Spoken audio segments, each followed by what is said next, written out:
Please welcome from New South Wales, Jane Pooley.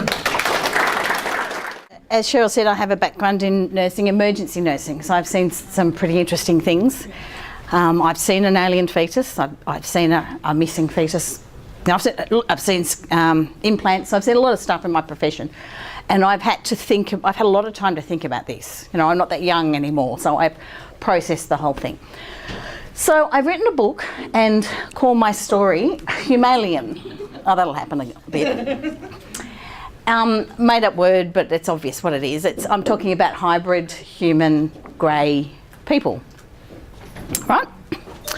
So I just want to tell you though, before I even start, that this spaceship in the background, have you all seen that on the internet at some point? No. Well, you'll find it there. Originally, it came from the International Space Station. And I wrote to the International Space Station via email and got a response with permission to use it. So it may even have been taken down from the internet, but I kind of grabbed it at the time. And I think some other people have used it. But I believe it to be a real spaceship. It's the best I can give you. I'm not going to try and prove it, and I believe it to be one of the spaceships that I visited. And interestingly enough, before that was posted on the net, 3 days before, I was on what I believe to be a big mothership. So in my email inbox came an email with a link to this photograph, but no sender. I couldn't work out who'd sent it. And when I clicked on it, I went, you're kidding.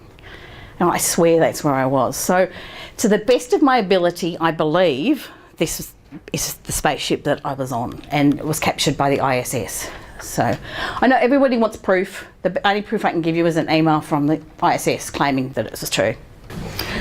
Okay, so who am I? Well, I hope that I'm an advocate for the grey and Humalien children's rights. You know, I'd like to help you understand tonight my experience with the grey race of people, and you know who they are and what their culture is. I'm certainly an experiencer, and I've been part of their hybrid breeding program all of my life. Mother and grandmother, so I've got my own children on Earth. So, and I have now given, I think, 31 interviews, which is really cool for someone who didn't know how to do it, about this. So it just seems to me that there's an incredible thirst for ordinary people to tell their story, and that it's going on all over the world.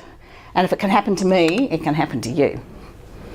So I don't know that I chose to be an experiencer, but that's who I am, and if I had my life over again, I would want it the same way.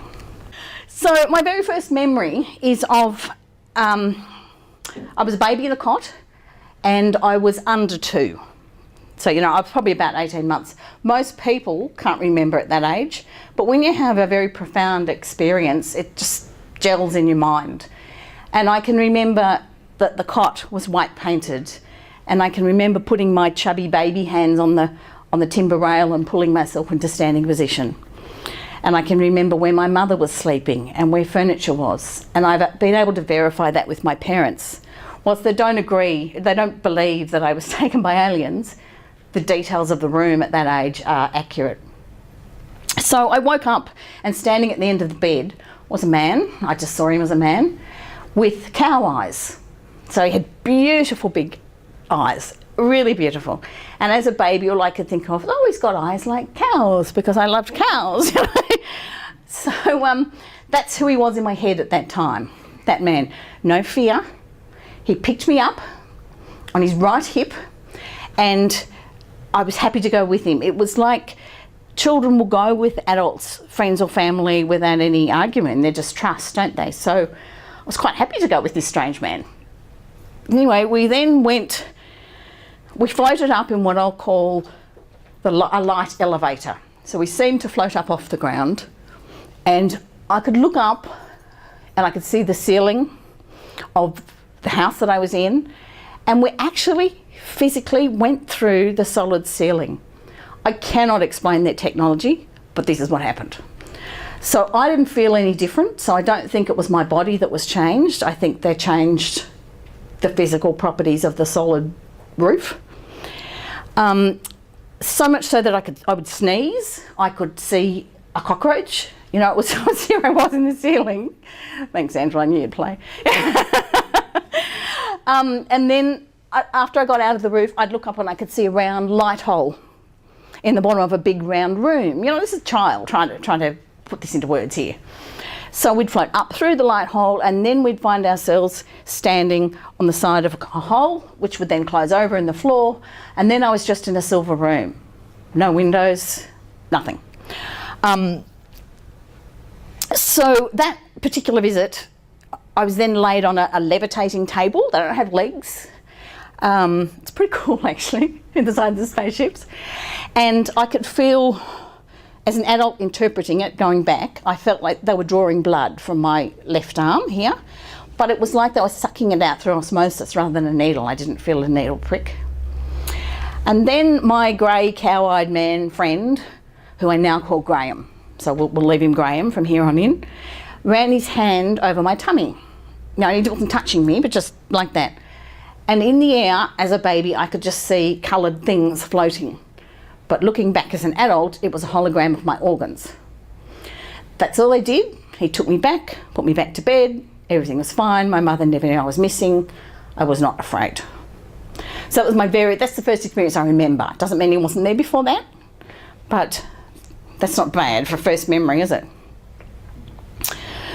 So, and then at 8, that was the next time I remember, and I think that probably was the next time. They do seem to do things in a certain pattern. I was terrified. The only time you'll hear me say I was frightened was this experience. I went to bed knowing they were coming, just knowing, and my heart was racing, and I was really frightened. I was hiding under the covers, and I almost couldn't breathe with fear, and I refused to go to sleep. And I called out for my mother and she wouldn't come. As as your kid keeps calling out because they won't go to bed, you do kind of ignore them, don't you? It's pretty normal. So, and then I must have finally drifted off to sleep, but not fully asleep. So then I woke up and I was floating mid-air between the bed and the ceiling. And I screamed and I tried to kick, but no sound came out and I couldn't move. So, you know, I'm an 8-year-old screaming, "Mummy!" and someone's already recognising this. So I'm hoping that some of you will go, "Oh, that happened to me," and that this will help you, because it really is the whole point of being here. So, yeah, on that visit, when I was 8, I met another human child. And all we did on that visit was hold hands and run around the perimeter of the spaceship like silly kids that we were. And I remember Graham saying, "Oh my God, human children are noisy." So, because their children are very quiet and well behaved.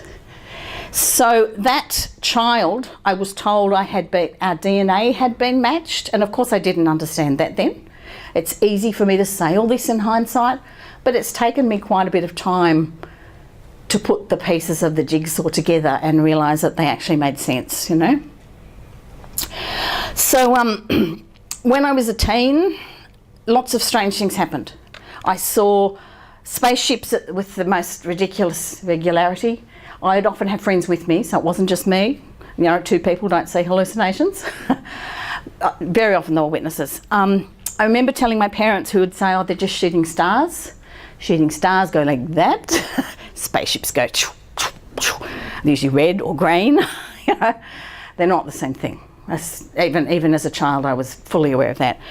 Now, there are a lot of things that are normal for greys that aren't normal for humans. And I seem to have inherited some of them. And then I've lost them as I've gotten older. One of them is levitating. And yeah, after the visit when I was 8 and I came back, I remember standing beside my bed and going, "But why can't I float? Why can't I? Why can't I fly?"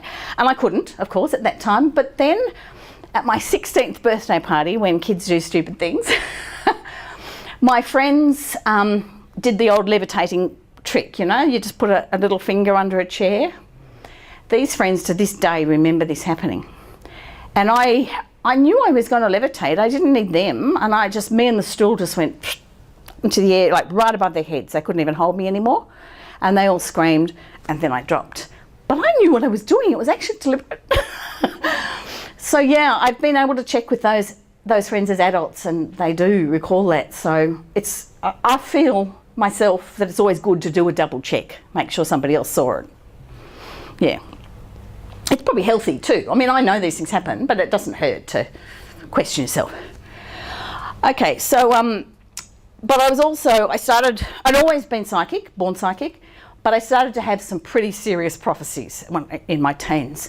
For example, I had not met my future husband, and yet I saw my 2 children and my granddaughter. I was given their names and I saw them exactly as they are. So, you know, that's just an example. There are girlfriends that have said to me, oh, that child looks exactly like you told me she would when you were 14. So, you know, they all turned out to be true. It'd take me all day to tell you all of these prophecies, but that's a pretty good example. And I didn't realise that everybody else couldn't do these things. I just thought it was normal. So then when I was a student nurse,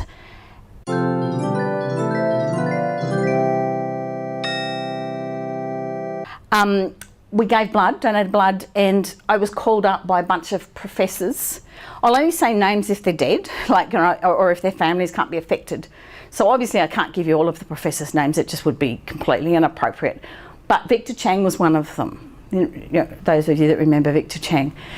And they said to me, we believe that you have the blood profile of an astronaut, and clearly you're not an astronaut, you're just a kid, you know, like an 18-year-old. So we believe that you're an alien abductee. I had no idea what they were on about. None. I just had these snippets of memories, the man with the cow eyes and the waking up mid-air thing. I did not know then what I know now. They were just too early. But obviously they knew what sort of experiences alien abductees had, and they were expecting me to answer their medical questions on various technologies, and I couldn't. But I learned a lot. I learned a lot on the way, and I was privileged enough to be shown things that I wouldn't have otherwise been if they didn't think I could help them. So, you know, that's kind of some sort of confirmation too. And I've since heard that, nursing and from other alien experiences, that some GP somewhere along the line has said you have the blood profile of an astronaut. It's just something bizarre. Now we know, don't we, because we've got an International Space Station now, that being in space does change things about you on a cellular level, don't we? And there was, I don't know if you know, that there was a twin study done. So one astronaut, identical twins, one went into space for 12 months and one stayed here. And when he came back, he was 2 inches taller than his otherwise identical twin brother, and his face was longer. So they look completely different. And then when they looked at his chromosomes, they discovered that his telomeres would, like parts of his actual cells, were longer. So it's pretty obvious that being on another planet or spending a lot of time in space is going to change your cells. And I appear to have had that. So again, not proof, but some sort of evidence to back up my story. So the very first pregnancy I had, I became very ill. You know, I'm telling you personal things here, but it is pertinent to the story and you kind of need to know. So I basically, it wasn't then diagnosed. You know how that people reject, if they have an organ transplant, there's a rejection syndrome? Well, I rejected the fetus, basically, and I formed an antibody in my blood. Anyone here a medical person? Any description? Yay. What, nurse? I'm a nurse. Oh, yay.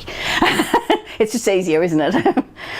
So I formed an antibody to human DNA in my blood. You know, there might be someone in the room with this too. This is a known. I can explain it medically. But there is more to the story, and doctors don't really know what it is. So it left questions in my mind. Why would I develop an antibody to my own child? Just to simplify, so if you get the flu, that's an antigen. Then you develop an antibody in your blood which eats the antigen or the flu, and then the flu's dead and you're okay. In this situation, I might get the flu or become pregnant, and I develop an antibody to eat the baby and my own tissue instead of a flu. You know, so it's an inappropriate immune response. But there's got to be, I've been doing some stats and some homework, and the number of female abductees that are part of the grey alien human breeding program, and I do acknowledge there are a million other races out there and different things happening, but this is what I'm talking about, that have an autoimmune disease, so far has hit 100%. I haven't missed one. I cannot believe what I'm hearing. Obviously there's people all over the world and I've just begun, but that's pretty full on. And then there are some men as well. So there's obviously, if we're going to be carrying a part alien child in us, we're going to develop some antibodies. If we're men that have travelled in space, we're going to have some cellular changes. Medicine just hasn't developed enough to prove it yet, but it's there. We'll get there. I had many experiences, really, and some of them are in my book and some of them will be in the next book. But just for example, I went to a beach at night with a friend, and we were sitting on the beach and we looked up the beach and there was a big, well, it was a spaceship, but it looked like a massive full moon. And my friend Kim said to me, "What's that?" And I go, oh, it's just a lighthouse, don't worry about it. And he said, "Look again." And I said, "All right, it's the moon." He said, "All right, but the moon's over there." And above it were two green stars. And they went down, out, back up. And then the other one would go down, out, back up. There was a clear pattern, clear method to what was going on. So they were obviously scouting, checking that other people weren't seeing. There was also a campfire partway down the beach, so there were certainly other people watching this. We then said, well, Jane then said, "Quick, let's go meet the aliens." Kim then went, "No, they might eat us." Jane won. So we got in the car, went to meet the aliens. And of course they'd gone by the time we got there. However, we did find a smell that I could never tell you what it is here. Perhaps some sort of fuel. It wasn't seaweed. We went through all the logical things. We're up on a cliff. So it was an odd smell. And just a feeling in the air of something not right. And we saw the last of the green stars shoot off and out. So they made sure that we knew, or I knew, that they were there, but they didn't wait for us to meet them. However, when we looked at the clock, about 4 hours had gone past. So, definitely missing time. So obviously, maybe we did meet them. I really don't remember any more of that. I can't tell you what I don't remember, but that's what happened on that time. And the thing is, with each experience, as I've gotten older, I've remembered more and more. I come back and it's clearer. So that was it for that one. Okay, I've got an implant. Have you all heard of implants? It seems to be common for alien abductees with many races to have an implant. It's like we put microchips in our cats and dogs, only it's more advanced, and they do track us, and they probably can speak to us that way. They obviously know we are. Data gathering, I guess, a bit like we tag whales and sharks. Before I go on with other parts of it, there was a very big sighting that seemed to be a catalyst for me to remembering more, or to wanting to remember more and asking a lot of questions. And this was 2011, New Year's Eve, to 2012 at Gosford Waterfront. Right. Do you know Gosford on the Central Coast in New South Wales? It's a known hotspot, but I didn't know that when I moved there. Let me tell you, it was a hotspot. You come up that way and I can pretty much guarantee you look up, you'll see something at some point. There's just so many of them, it's unbelievable. So anyway, this particular New Year's Eve, I had my granddaughter with me. We were watching the waterside fireworks at 9:30. And before we'd gone, I had a premonition that we would see a spaceship. And I said to Annie, blah, blah, we're going to see a spaceship. She said, "Yes, I was just about to say the same thing to you." And then we forgot. So we watched the fireworks and they're over, and I said, "Come on, Annie, let's beat the traffic and jump in the car." She said, "No, we can't go. We have to wait for the spaceships." Well, I know that these things do always come true, but you still doubt yourself, don't you? You do, believe me, I do anyway. So we sat and we waited, and no more than 10 minutes passed until 5 red spaceships, or they were the silver typical saucer-shaped spaceships, but they were red lit with what looked to be infrared light, I suppose, came down the estuary where we were. We were in a little side street where we had really good sighting of the fireworks, And parked right in front of us, close enough for me to read the word police, was a police boat. And I videoed the whole thing, 10 minutes of spaceships coming very slowly down this river. And when I tried to watch the video, there was nothing there, wasn't there? There was something. I mean, there was a blank space and there was a sound, but all my pictures had gone. However, when I looked at the fireworks video, I could see them in the background. They'd been there the whole time. We just hadn't noticed. So I'm presuming that when they come up close, something about the way they, like, you know, radioactivity, microwave, I don't know, however they fly, interferes with our technology and our batteries and all of those things. So I rang the police and asked them, you know, I said, don't try, do not try and deny it because you were there. And it was a woman, an older woman, police woman, and she said, I'm not going to bother, too many people there, yep, UFOs. You know, I was just give up. And then it's really important, I think, to tell you this bit. A week later, I was parked at a red light, and to my right was an army base, a small training base, but still an army base. And just above the traffic lights, just above the trees, was a police helicopter with a silver spaceship attached to its underbelly. No lights, 10 to 5 at night. We could all, everybody there could see it. I was just like, am I really seeing this? So I'm presuming one broke down. And anyway, the helicopter flew this allegedly broken down spaceship into the army base and disappeared. So again, I'm questioning myself, and I contacted a friend who was an old cop, and he said, yep, that's exactly where it'd be on a police helicopter. We do have something that we can attach a car or something to. So I saw it, and I think if we put an ad in the paper, we'd find other people that saw it. It was just blatant. You know, I mean, how can people even deny these things when it's so open and blatant in front of us? And I also don't think it was an accident that I saw it, because, you know, it does help you to believe yourself when you see these things. So that for me was so clear, and I just thought, I've had enough of this. I want to know what's going on. So it seemed to also be a trigger for more memories to come back.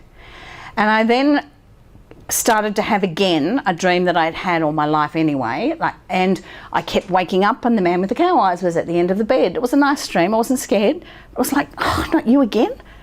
You know, so these things were coming back to me, and various memories of, you know, through my life that were associated with this were coming back. All my sightings, things that I'd seen that we'll get to, and I thought, I can't handle this, and I wrote each memory down, only what I remembered. I didn't add anything or take anything. Put each one on a separate piece of paper and had a little play. Oh, and time sequenced them when they happened in my life. And when I put them together, they were like pieces of jigsaw puzzle. Oh my God, I can see a picture here. So my snippets of memories were starting to make some sense. So I repeat, while I've always had some memories, it's just become clearer as I've gotten older and started to make sense. So I'm not much of an artist, but that's Graham's eye, roughly. And they do have a pupil and an iris and a white bit, and they don't have eyelashes, but they do have eyelids, and they close, and they really are very beautiful eyes. You know, these deep, warm, intense brown eyes. So I still think of that with a fond memory. Now, that's my hand, and I just traced around it, and then I've drawn a Gray's hand, or Graham's hand, just to compare it. So Graham and all of the Greys that I have met don't have little fingers. Their fingers still have the same number of joints, but they appear to be like that much longer. They are very bony. They do have a thumb, and it's a grasping thumb, you know, like even monkeys have. And they're definitely still hands. You know, these are the things that I'm noticing as time goes on. They are human-like. I'm talking about physical beings, a body, a soul, a humanoid creature, and I can't help but refer to them as people, not aliens, because to me they are people. So their bodies, though, are very thin, and their muscle has like atrophied or waste or wasn't there, but that's how I'm describing it. It's like they don't have any muscle or any fat. They're just really quite thin, and they look kind of sick. They look like they're dying of cancer or something, which is not at all funny, but you know what I mean. And as far as grey goes, okay, they're grey, but they're more pasty and hypoxic and sort of blue, you know, so it's a hint of grey. And to me, again, they look sick. If they were humans, I would think they were sick. So because I was noticing these things, I asked questions, and I said to Graham, you know, can I feel your pulse? Now, we know that the smaller someone is, the faster their heart races, you know, like babies. And I thought, well, he's smaller than me, he's going to have a faster pulse. No. Really quite slow. The whole metabolism's really slow. So that was a surprise, because if it was my imagination or my dream or something in my subconscious, I would have put a fast pulse on that. Fair enough? And then with their breathing, unless you look, they look like they're not breathing. Their breathing is shallow, very, very shallow. It's like, I don't know how they cope. So no wonder they've got low oxygen. I don't know what their oxygen sats are, but they probably really do have very low oxygen. Yet that's their normal. So these are just pictures off the internet, nothing I've taken, examples of possibly real greys, the sort of people they are. The one that looks most real to me is that one. That one there. And I think he's real as well. I think they all are, but there's also a lot of races out there I've noticed that are similar to greys, but not the greys that I'm talking about. So, you know, they really are real people. This one is just a child, in my perception, not a different race. And this one is an old one. And they do all have different faces. You know how human skin either, what do they say, crinkles or melts? So you get wrinkles or your skin sags, basically. And it depends on whether you've got European skin or, you know, whatever. Well, they melt. They do the waxing melt, but they definitely age. So I've heard, and you probably have too, that they're robots or clones. No way.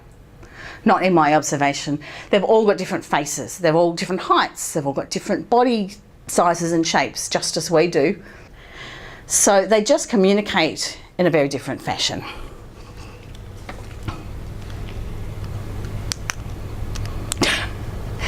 Okay, so why are they doing this Humalien breeding program? Well, first of all, what is the Humalien breeding program? Well, think of things now on Earth like surrogacy, IVF, donor sperm and egg, all sorts of breeding technologies. Well, it is quite widely accepted that that came from the grey alien race and that humans are using that tech. I got that again from professors, you know, so these are people worth listening to. So this particular race lived on a planet that died off with a cataclysmic event, so they had, you know, pretty good weather predictions, and they built a massive mothership that was, I likened to Noah's Ark. And on it was not only everything they needed, and having been in it, it's massive in there. It's just ridiculous. And they have to fly around in these little pods. And then their planet died off and they lived there in space, and quite a few generations have gone on. And they have lost their ability to breed, which, you know, remember I said my cells have changed, so why wouldn't theirs as well, living in space? So they had to develop these other alternative breeding techniques. So they needed some guinea pigs or some lab rats, and we are biologically compatible with them. I keep saying people. I know that really, if there's a scientist in here, I understand they're different species, but not to me. So they decided to use humans, and if you look it up on the net, you find that Eisenhower allegedly had a contract with the alien races after Roswell. You're all nodding, you know what I'm talking about. Okay, so I think that that's probably true myself, and that he and other world leaders decided that they could use us as guinea pigs, which does make me angry, even though I'm telling a positive story. And I was experimented on, basically, Fortunately, the Greys were always kind, and I want to say that again and again, and they treated me very, very well with the utmost respect. So I actually really like these people, but of course there's moral, ethical and other questions around the whole thing. However, it's happened to me and I've decided to make the best of it. So, yeah, and then they also, oh yes, DNA splicing. You know, we've only just started to do that here on Earth. It's a new technology. I saw it 30 years ago on a spaceship. So they are intersplicing various races and species DNA. And let's think, for example, then, of a donkey and a horse. Hang on. Yeah, donkey and a horse. That's a mule, isn't it? Yeah, thanks. So, you know, they're breeding two different species, basically. So it's the same thing with a human and a grey. And then they hoped to blend in over generations because they couldn't, I asked why they couldn't come here and just live here. And apart from the fact it's pretty obvious humans would be horrible, and I think they get shot in the street, they also can't stay here for any longer than about 2 hours before they get very sick and they will die quite quickly. You know, there have been some I've read that have stayed longer, but generally that's the situation. So with each generation and each, you know, I believe it happened to my father, and it's happened to at least one of my 2 children on Earth and to my granddaughter, and probably way back and I don't know about. So with each generation there's more grey DNA. Okay, and I'll do another slide on the splicing. But it means that we, love that, don't you? They have adapted to this environment by breeding in slowly. So when you hear them say they're becoming us, well, they probably are, but it's no different to English men marrying Aboriginal women, really. Okay. Yeah, they developed cloning as well. So I told you about ANA, which is an anti-nuclear antibody or an antibody to human DNA that I have in my blood and I'm finding is a common theme for female grey alien abductees. So whether it's as a result of their DNA being in space, whatever, we know about that. So that's just a terribly simplified concept of gene splicing. You know, that's an egg and we know they can insert, sorry guys, but that technique means we don't even need a sperm, sadly. You know, they can do a lot of gene splicing. You know, it's all right, yeah, we still need you. But, you know, it just does, doesn't it? So that's what they do to the fetuses, basically. So the mothership. After I'd had a lifetime of these experiences and really only told a few trusted girlfriends, so I'd been pretty quiet about it. Surprisingly, anybody I did tell believed me, which just blew me away. But they did. So why was this happening? And I basically threw a little tanty in my head. You've ruined my life, you've made me sick, you've taken my children, blah, blah, blah. I want to know, I want questions answered. I want to see, and I want to remember, and I will not accept anything else. So this is what I'm thinking, you know. Well, it was kind of half a prayer, half talking to them because they're telepathic, not knowing if they could hear me. And part of it was just me crying over lost children. I'll get to that. So not that night, but the next night, I was taken. I went about 11 and I didn't come back till 2 the next afternoon. So, and I was full recall. This is the only visit I have absolute. I was conscious, I knew what was going on. And I went into the light hole at the bottom of the spaceship like I had in every other visit.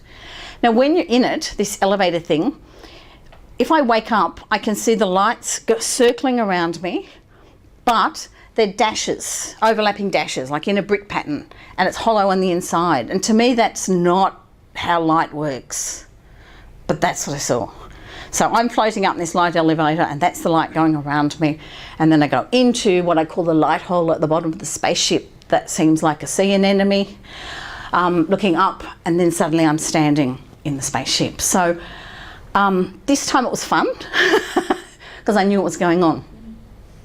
So there I was shown, well, as many questions as I could remember to ask were answered. Of course, there were questions I now wish I'd asked, but they're very, their personality, the only word I can give you is they're very phlegmatic. So they're very quiet and calm people. And if I say, you know, I want to know about the leaves, well, they're just going to go the green. They're not going to go the green, they go on twigs, they go on trees. They do not give you any more information than you ask for, and that's just their personalities.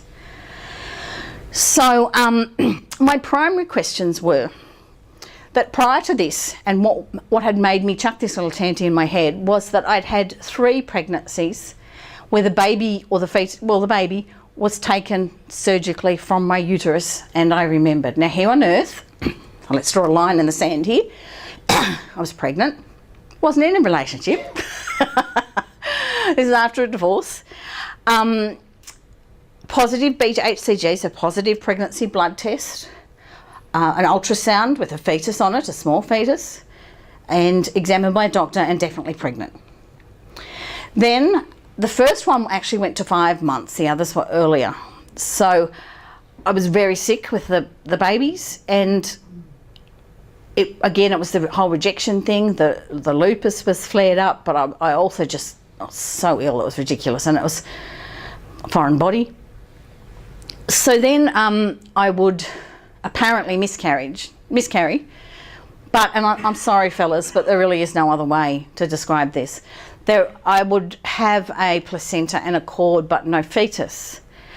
And that would have to be removed, and all 3 times surgically. So I had to go to doctors here on earth, and they were always confused. You're obviously pregnant, you had all the positive tests, but why isn't there a fetus? And you couldn't pass a fetus without knowing about it. And every single time doctors were confused. Well, I didn't explain, of course.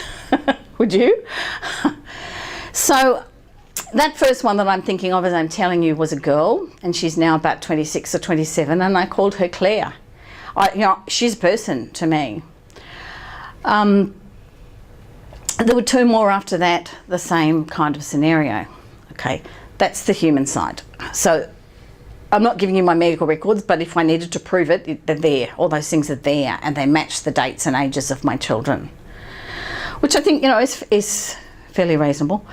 Anyway, so yeah, there were 2 more like that, and my first thing in going into this mothership, my first reason for my tears and you're going to answer my questions, I don't care what you think, I don't care who you are, I'm not frightened, I want to know, was I want to meet these children. You took my children. So I did get to meet my beautiful Humalien children on this mothership. So that's what I mean. I know that people are afraid and there's lots of scary aspects to it, but they're very kind, gentle, respectful people at the end of the day. Really, they are. And I can forgive them for this, because we do experiments too, don't we? We do surgical gene splicing. We even do surgery on fetuses. So, and seeing as we're talking about the spaceships, what I remember while I was pregnant these 3 times on the ship was I would be taken up in the usual way, light tunnel hole in a spaceship. Various sized ships. This was what I call a lab or a hospital ship. And I would be laying on a levitating table, just a rectangle of something, metal, nothing under me, no magic tricks. And Graham was always there, beautiful Graham, and his eyes, I just look at him and go, okay, I'm safe now. But during the one I'm remembering, but it's the same for all 3 pregnancies, there were also 2 grey people, and I kind of thought they were nurses or doctors or something, but medical people. And I know it's icky, but they removed my fetus through my vagina and took it away into a room, and I was all, let me go see what you're doing, don't take my baby. But I was paralysed on the table. I was fully aware, but I couldn't move. And Graham is gently stroking this arm, saying, it's all right, he'll be back, just lay there, you can't get up. And they put some sort of a blanket over me, which is a space blanket joke in there somewhere, but some material I didn't recognise. And I had to lay there for a while. And so I didn't see how they did the gene splicing. So I only know that they did, and if I get to go back again, I'm going to demand to see exactly how they do it. And then they would return the fetus to me and reimplant it in my uterus, and I'm remembering it being planted on the left side of my uterus, and then they'd remove that tool, put another tool in where they injected me, and Graham said that's a hormone to make the baby take again. And that hurt. I remember how much that hurt. I did then, of course, threaten to miscarriage the next day, but I managed to keep the babies. And they did that at about 6 weeks, and then at about 12 weeks. And then somewhere between 3 and 5 months over the 3 of them, they would take the baby surgically. So I remember going up there, they'd remove the child, they'd leave the rest of it. I don't know why, maybe it's some psychological issue to help us cope with the fact that we were pregnant.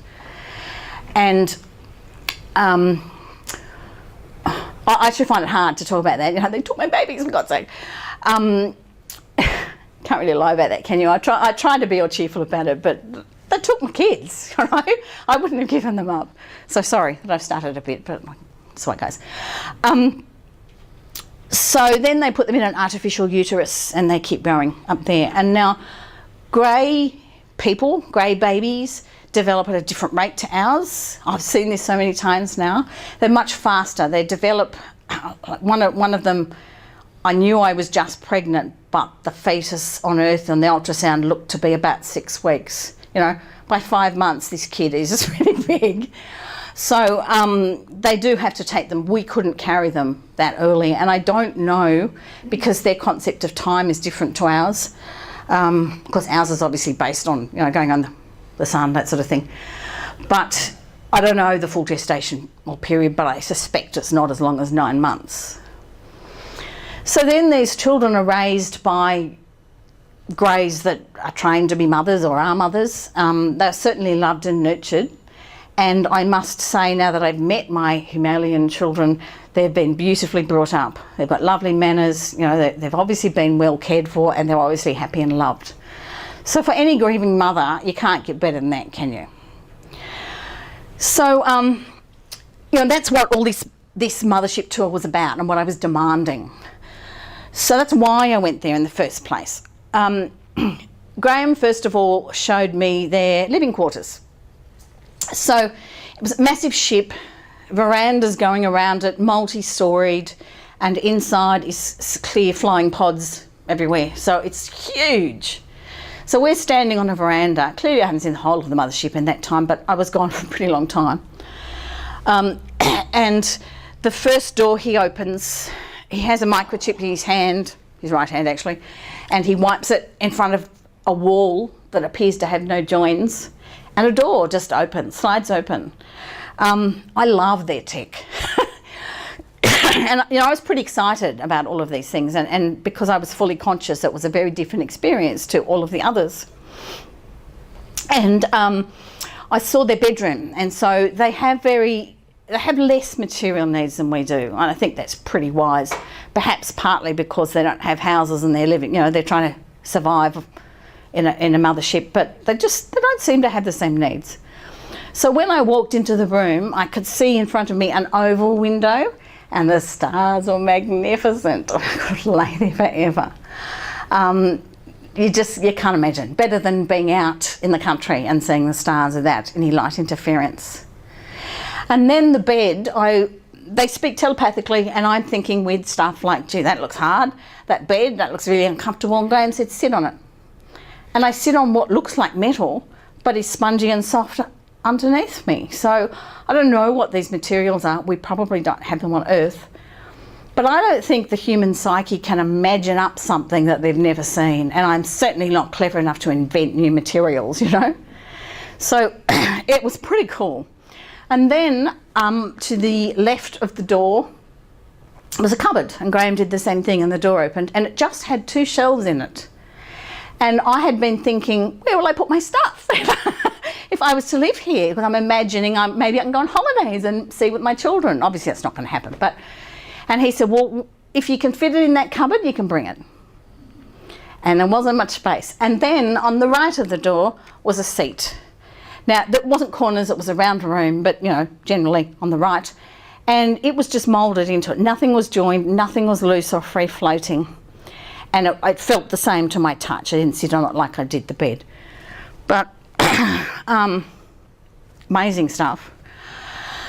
So that was their living quarters. And then the next one, we walked down the hallway and he said, there are heaps of rooms like that. We have family groups just like you do. We have a society. We all have jobs. We don't have money, but we kind of have a point or a barter system. And we have communal dining areas, and these are the bedrooms. So basically, you know, it's not too dissimilar to Earth's culture. Differences, but they do have a culture and a society. So we walk down the round hall, you know, you can't see around it, and Graham opens another door, and I'm used to it by this stage. And in this room was a young girl who I can only say to be about 16 human years. Terribly hard to work out when they develop differently and they don't have ages. They just have stages of development. Sitting on another levitating stool, reading a book to Humalien children. There were about 12 children in the room, and count them, but you know, about that. And I actually looked at Graham and thought, a book? And he said, she's teaching them to be human. She's teaching them this lesson is human culture, because we want these Humalien children to be able to live on Earth. So we're teaching them, and he said, we want you to be grandmotherly, to teach them books, love, hugs, giggles, trees, you know, that sort of thing. Sand between the toes, things that aren't part of the great culture. These half or part human children need to learn. So this little girl was just beautiful. I would be very proud to call her my daughter, but I knew we weren't related. There's just this instant recognition. She had fair hair and massive blue eyes. But the issue here is that their skulls are completely different. So whilst she was human-like, I could tell she wasn't fully human. She had like a protruding jaw, very pretty girl, actually, and her nose was quite flat and just out a bit here. And she must have had huge holes in the skull for her eyes, is what I'm going to call them. But she still had the human eyes in it. So, you know, you could see both sets of genes working through here. And she was little and skinny, and she looked pasty like the rest of them. And if she were to turn up to my emergency department, I would think she was a cystic fibrosis kid or something, you know. But she was gorgeous. And she had this head that kind of had bumps at the back of it, so it's kind of squared off at the back, and their jaw comes forward. It's a completely different skull, and there's no way on the planet, if you find a skull like that, you're going to tell me it's human. So, but terribly pretty. They're a beautiful race, and it seems to me that when they mix with humans, they're more beautiful. So this little girl, I never forgot her. But I told, you know, a few trusted girlfriends, and one came to me one day and said, I have to show you this photo. You've been talking about this little girl for so long, and this photo looks like your description of her. And I just went white. It was her. It was. She was younger in this photo, but this Humalien child is now, I now know, but I didn't know then, I swear it, Stan Romanik's daughter. That photo that's on the internet. So I know I saw the same child. I know I did, and I know very well that he's been called a fraud, and I don't know the man personally, but that girl exists. So I wrote, I'd used nothing in my book that I didn't get consent for. So I wrote to his wife to get permission, because I now knew that's who owned the photograph. I just hadn't all this time. And she wrote back saying, sure, you can use it, and we call her Suri. I said, that's not her name up there. She said, oh no, but we can't say it. And I said, yeah, I can't say it either. So, you know, that brings me to their language is not, I cannot replicate it. It's kind of all at once, cicadas and crickets, click, click, click, click, Czechoslovakia, the word, and some sort of guttural sound. I mean, I recognise it, and there's a few people nodding, so perhaps you do too. And they speak to me though in English and telepathically, but in the background of the English, I can hear their language. So I understand. I don't speak two, well, I probably do speak two languages, telepathy and English, but if you speak two languages on Earth and you've grown up with, say, French, and then you've just gone to an English-speaking country, you translate in your head before you spit out the words, and that's what they're doing. And I can hear both at once. So Suri's name up there was something completely unpronounceable. Yeah, maybe just or something. Anyway, see, I'm just stuck on this little girl in my head. She's just absolutely adorable. And the photo, she was 5 years younger. So I also said to this woman, who was the mother, the human mother of the child, that I felt she was about 16 at the time, and she only looked quite young, maybe 11 in this photo. She said, "You're spot on, the photo's 5 years old." So, you know, I'm so sure it was her. Anyway, in the class is a baby. And this little baby is closest to the door, and she's leaning on her right hand. Funny the details you remember, but you just do. They just burn into your memory. And she must have just been sitting up, and she looked at me with these massive grey alien eyes, but was otherwise quite human-like. And she reminded me of my granddaughter on Earth. She really did. She looked quite like her, other than the big eyes. And she looked at me as if she knew me, and she smiled. And greys don't smile, remember that, so that was a human trait. And Graham said, "That's your granddaughter." What?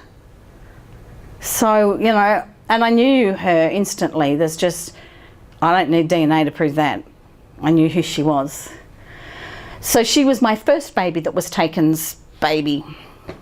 And the reason things had hotted up for me was Claire, my eldest child, was going to have a baby, and she didn't have a mother around, and she wanted to know about all these things. And she had, apart from me and my tanty, she had asked to meet her mother. So that was pretty special. So that's that room. And we go to another room that has, see this carpet?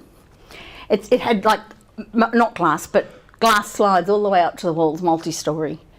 And they made me think of laboratory slides. Have you seen something like that? You're smiling. No. Oh, I thought it might have been a familiar thing. So obviously they were not glass, but that's what it looked like, you know, lines of something going up the walls. And there were, again, levitating tables all around the room, and clearly fully grey aliens walking around them. Graham did the same, opened the door and took me in, and they treated him with incredible respect. So I realised he must have been somebody fairly senior in their society, and because I was with him, they were letting me in the door. So one of them nodded, and the rest of them just kept going with their work.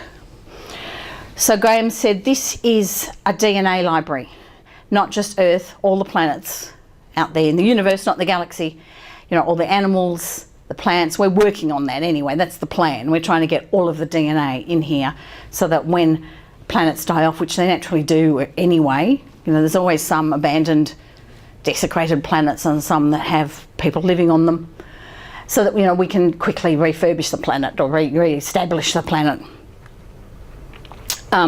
So yeah, I was looking at Noah's Ark, only instead of animals, it was DNA. Now, when I saw the DNA, they hadn't even discovered DNA, or they discovered it, but it wasn't widely accepted on Earth. So their DNA technology is clearly far in advance of ours. There's no question, but that's what Graham told me it was. The Greys' DNA is very much more complex than ours. There's lots more strands to the twist. And I've seen that in a hologram. They've explained it to me. On their DNA is not only their memories or what they've learnt, but their entire ancestors. And we would have to be maybe hypnotised to remember, if you call it a reincarnation, that's cool, or I call it an ancestor's memory, but or at least dream it. It's not that easy for us to recall what great-great-grandmother died of, you know. But for them, they can recall it. Now, their brain even has more capacity than ours. I wouldn't say they were smarter, they're just more advanced. So if this race died off because their planet died off and they were living in space and became infertile, then so would all the things that they had learnt. So they really needed to continue it. And me being one of those hybrids, I've got a few gifts that just don't fit with humans, that are quite normal for them. So yeah, I kind of go with the ancestral memories, but, you know, all due respect. And that's why they need to continue to keep the knowledge. I sense that it's true that I have grey alien DNA in me. When I was born, my father describes me as, love this, big black holes for eyes, no nose except for, you know, just 2 holes in my face, a tiny mouth, a very pointy chin, and 2 bumps at the back of my head. I go, Dad, you just described a grey. And as I, you know, clearly I'm human, but it's like, you know, I'm basically English, Irish, Scottish, but somewhere way back there's some Spanish, you know. It's like, it's just, I think I'm a Humalien, and I think it's come down an intergenerational line, and I think it's come down through my father. I'm saying if you know someone that does DNA that would recognise alien DNA, I'm up for it. You know, I can prove other things, the blood profile of an astronaut, I can prove the anti-nuclear antibody. I can't prove the DNA because we haven't got the tech. I know when I've been, I hit the bed and I'm throwing up. And I have the most dreadful headache, and I'm freezing cold, like hypothermic blue. I have to go and get in the shower. My head is killing me, and I know where I've been. You can walk down the street and go, hybrid, hybrid, hybrid, and we all look at each other and smile. And it's something like, you know how the Aborigines have this incredible spiritual sense and they recognise whether somebody's part Aboriginal? It's kind of like that. So there's a lot here, but just think about genes. I mean, you know, just think about genes. Which gene, you and your wife have a baby, who do they look like? Whichever gene happens to be more dominant. And it's the same with them. So if they're enough human, they can live here and survive in our environment, even if they look slightly different. And if they're too grey, they'll have to stay up there. So I've seen Humaliens both in space and here. Of course, there are a few questions. I did try and ask people to keep them till now, but some of them were personal and they were embarrassed. So, you know, it doesn't matter who asked them. I'm still going to answer them for all of you. And the first one was, did you have sex with an alien? Believe me, not the first time I've been asked this question. No. Human father, the boy I met when I was 8, I have met him on Earth. I know his name. It's not up for public discussion, but he has some of those memories, not all of them. Obviously, he doesn't remember me having the surgical procedures because he simply wasn't there. But I know who that human biological father is. So normal conception, and then he also has, his mother was an experiencer, and my father was an experiencer. And so we've both passed on some of that grey DNA to these children. And then I recap at about 6 weeks and about 12 weeks, the fetus was surgically removed, alien DNA spliced in, and I'm sorry I can't give you the full scientific description, but I didn't see it, and then reimplanted. We're only just doing that sort of surgery here on Earth, and this was 30 years ago. So, no sex with aliens. And you got to laugh. And the other question was, do they have privates like we do? Well, yes, they do, because they're similar to us. Have I ever seen an alien penis? No. But I'm told they have them. Don't particularly want to see one. And they wear clothes. They've got modesty. And, you know, they'd be embarrassed to show those bits just as we would. They wear a onesie, like a baby onesie suit. And it's actually flesh colour, but you can clearly see the fabric around their neck and around their wrists and feet. So does that cover it, those of you that were too embarrassed to ask? Okay, so I was talking about the girl, and I said the name, Stan Romanek, because it's out there and because I've got permission to. So this is the photo. And, you know, this little girl, I didn't take this photo, I don't know who did. Apparently she turned up at one of his talks and somebody has taken some photos. But both the parents have verified that this is their Humalien child. And see, I was trying to describe that she had this jaw that kind of jutted forward, this like full face. And the nose, and even the nose bridge is shorter, isn't it, than a human one? And you can see she's looking down to probably minimise the size of her eyes, so she's not recognised. But you can see this great big eye socket, can't you? I think that's one pretty child. Yeah, and these eyebrows, you know, that's not normal, is it?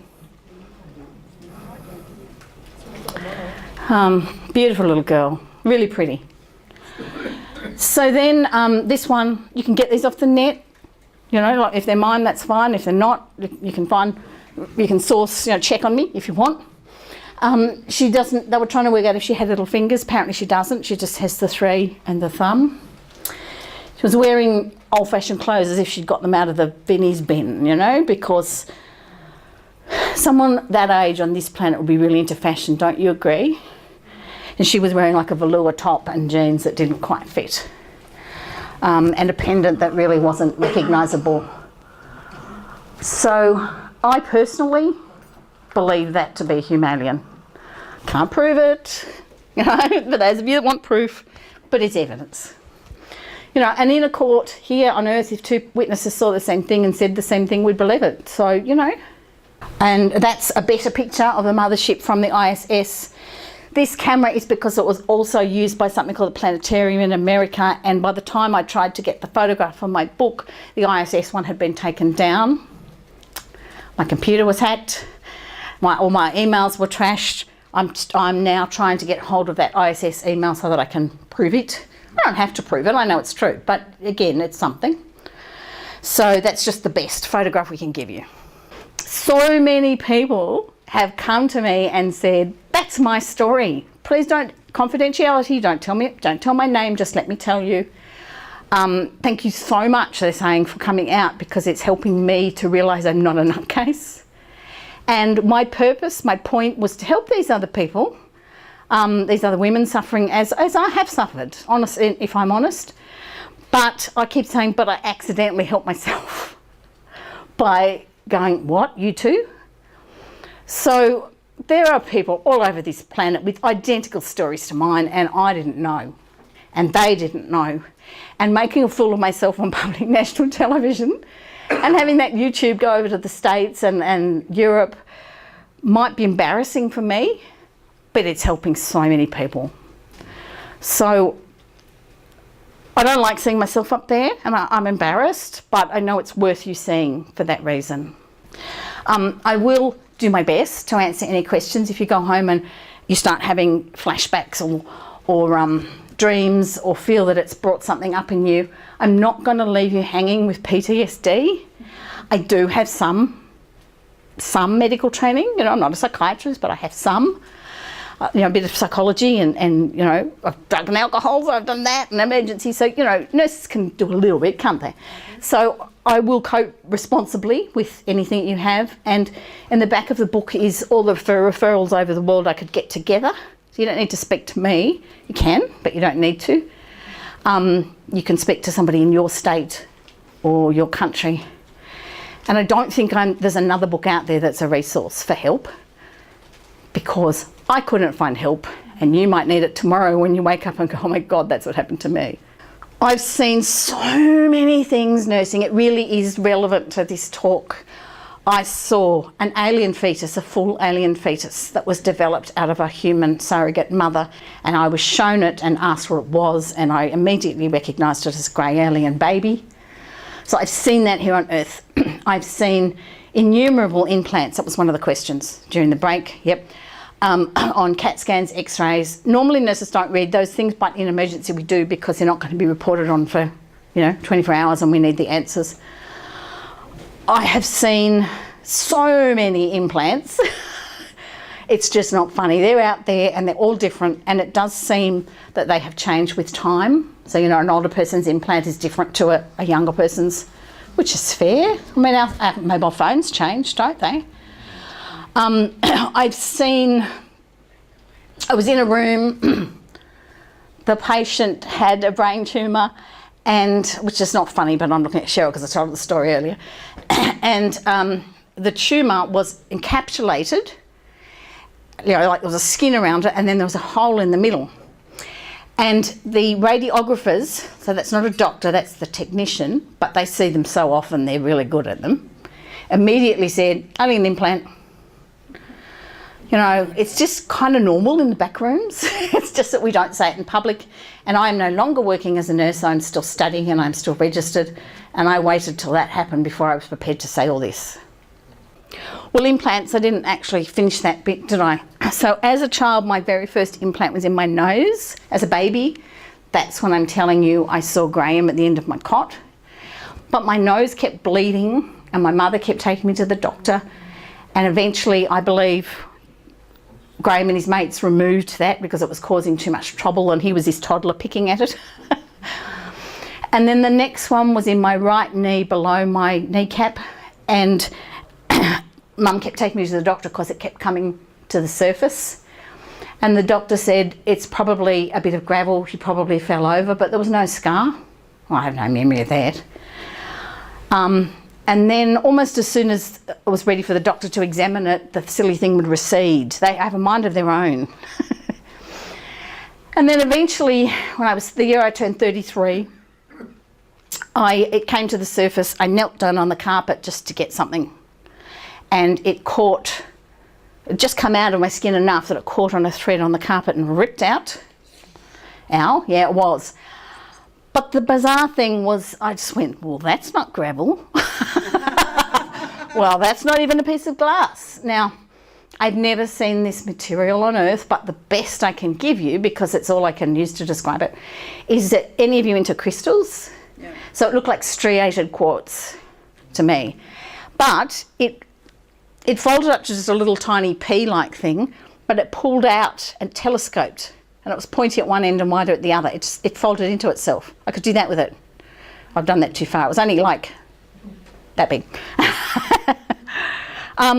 Yes, you want to know if I kept it. Well, I'm sure they made me get rid of it because I had this internal battle. I better put that in a jar.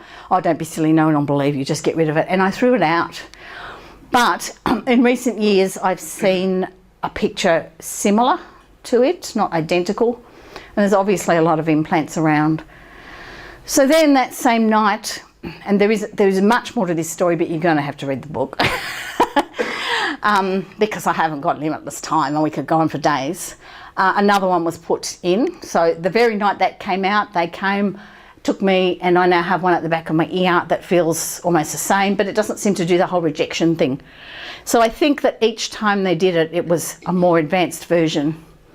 And this one, I tried to let the woman that interviewed me feel it this morning and it went, Choo! And I can feel it again now. No, you can't all feel my ear, there's too many out here. But you know, it's there, and it showed up on a CAT scan that I had of my head. So, you know, there's something foreign there. It's not a mole, not a lump, not a recognisable anything. It's metal or something solid. Do you ever wake up with scratch marks? Yeah, I do, and dots of blood on the sheets. Yes, I have a scoop mark, you know, on my thigh, so you just have to believe me. But, you know, there's theories that anybody from a different continent or a different country may have various alien races genes in them over time. Maybe it's not the whole evolution thing. I'm a believer in the Bible, but maybe that's, you know, there's a bit of added bits in there. I'm not knocking anybody's religion or beliefs, there's no need to. I'm happy for them to know where I am. I feel protected, and there was an occasion where something happened that stopped somebody from harming me, and it was a spaceship that made it happen. I am going to tell you one more story because there's a lot of healing involved in this, so I'm just going to give you an example. Again, the whole story is in the book. I was working in a hospital ICU in Sydney, and it was an agency shift, so it wasn't my normal place of work. This patient was 52 and he had a 2-year-old child, and I just remember how sad it would be if he died. And he'd had a heart attack, and his heart stopped, he went into cardiac arrest, and we couldn't, might have been my patient, but everyone comes and helps, you know, and we couldn't resuscitate him, and it was called, so, you know, the doctor said, forget it, he's dead. Everyone went, my patient said, oh, I have to clean up the mess. So I put my hand over his heart. I wasn't touching him, you know, a few inches away from him, and I prayed. That's all I did. I swear that's all I did. He came back to life. So he was unconscious, but, you know, he was alive. So then the patient opposite me, who I checked and was sane and wasn't on any drugs to hallucinate and blah, blah, blah, she called me over, and this old lady, and she said, sister, remember they used to do that? I saw what you did. I went, uh-oh. She said, I saw a white light coming out from under your hand. I couldn't see that. I just did what I did. And she said, but while you were doing it, out that window, over the hospital car park, was a big round ball of light, spaceship. I would like to go for angels, but this time it was the aliens. So there's so many things. So for them, they're able to naturally heal, and I think I can do it because I got their DNA. And somehow at this time I just instinctively knew what to do. It's called the Parliament of Owls. And I went to what I could only call a Universal Council meeting, and I saw 200 different people from 200 different planets, and they certainly weren't all there. They weren't all on this alliance. So there were an awful lot. Some of them look like greys, some of them look like humans, but they were definitely all humanoid. And you know, I think the answer is there's so much more to this story, and there's so much more to what's going on than I know, or that we all need to put our bits of information together. Other abductees need to say, but I saw this, and I think I know you're Graham. You know, these things are happening to me. And we need to get our stories together and try and work out what's happening. I have been in a spaceship flying underwater, in space, and through a rock tunnel on Earth. They see us as a third world country. And although they're responsible for all of the planets, they're on high alert for us. This is part of my purpose, I think. I would love to see, if not these ones, future generations of my great-grandchildren live on Earth. And I think Graham did say to me, I want you to tell everyone. I went, oh, yeah, right. You think they're going to believe me? And he said, we like the way you see us as the just people. You laugh, we laugh. Could you just do it? Because no one else is doing that. And you can also buy the book on Amazon. Thank you very much.